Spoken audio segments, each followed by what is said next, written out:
বিয়ে করে, তালাক প্রাপ্তা কিন্তু ভালো মানুষ, তার কোনো দোষ নাই, জামাই হয়তো স্বামী হয়তো জালেম ছিল, তাহলে এরকম মেয়েকে বিয়ে করলে অনেক বড় সওয়াব হবে। আমাদের সমাজের কিছু অনাচার আছে। একটা বড় অনাচার হলো কোন মেয়ে তালাক প্রাপ্তা হলে, বিধবা হলে, যুবক বিয়ে করতে চাইলেও যুবকের মা বাপ বিয়ে করাইতে রাজি না।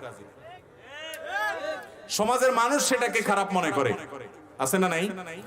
অথচ একজন বিধবা নারী, তাকে যদি আপনি বিবাহ করেন এই জায়গা থেকে যে তার আশ্রয় দরকার আছে, তাহলে সেক্ষেত্রে এই বিবাহের কারণে, এই স্যাক্রিফাইসের কারণে, এই সহায়তামূলক মানসিকতার কারণে আপনার সওয়াব আরো অনেক বেশি হবে। নারীবাদী যারা নিজেদেরকে নারীবাদী বলে দাবি করে, তাদেরকে দেখবেন এরা আসলে নারীবাদী না, এরা হলো শুধু তরুণীদের জন্য, বয়সে কম সুন্দরী মেয়েদের জন্য তাদের সমস্ত আয়োজন।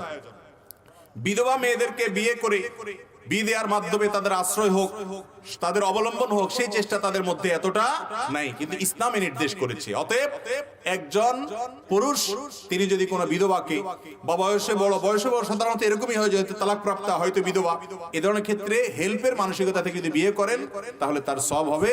এবং এর ফলে তিনি যে নবী করিম সাল্লাল্লাহু আলাইহি ওয়াসাল্লাম স্যাক্রিফাইস করেছেন সেই নিয়ত করেন, তাহলে অবশ্যই এক ধরনের সুন্নাহ হবে এবং সওয়াব হবে। ছেলেরা লম্বা চুলে অনেক সময় ব্যান্ড বা রাবার ব্যবহার করে, সম্পর্কে কোরআন হাদিস কি বলে? মৌলিক কথা হলো নবী করিম সাল্লাল্লাহু আলাইহি ওয়াসাল্লাম বলেছেন, লানাল্লাহুল মুতাশাব্বিহিনা মিনার রিজালি বিন নিসা, ওই ছেলেদের প্রতি আল্লাহর লানত নাজিল হয় যেই ছেলেরা মেয়েদের বেশ ধরে, আর ওই মেয়েদের প্রতি আল্লাহর লানত বর্ষণ হয় যারা ছেলেদের বেশ ধরে।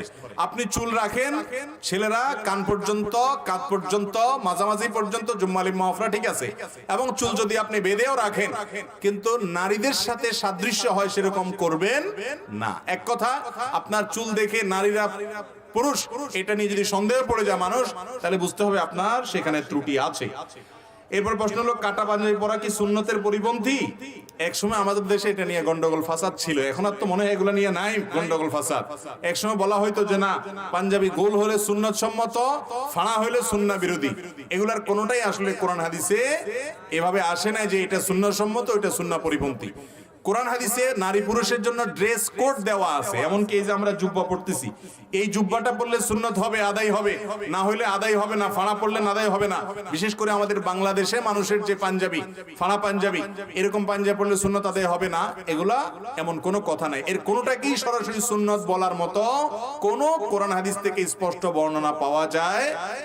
মুত্তাকিরা সাধারণত যে ধরনের লেবাস পোশাক পরে সে ধরনের লেবাস পোশাক পরবেন, এবং ড্রেস কোড শরীয়তে যেটা আছে সেটা দিয়ে মেনে চলবেন, এটাই যথেষ্ট। আমরা জেনারেল শিক্ষিত, আমরা কিভাবে আলেম হতে পারি? জেনারেল শিক্ষিত মানুষরা, তারা দ্বীন শিক্ষা করা হলো তাদের জন্য ফরজ এবং জরুরি কাজ। এর পাশাপাশি কোনো জেনারেল শিক্ষিত মানুষ, স্কুল কলেজ পড়ুয়া ভাই, তিনি যদি আলেম হতে চান, তাহলে তাকে আলেম হওয়ার যে স্টেজগুলো আছে সেগুলো অবলম্বন করতে হবে। আমি যতটুকু জানি, মুফতি মোহাম্মদ আলী ভাই মাদ্রাসাতে বয়স্কদের দ্বীনি শিক্ষার কোর্স আছে, এবং অনলাইনে অফলাইনে অনেকগুলো মাদ্রাসা আছে, সেগুলোতে ইনভলভ হয়ে যান।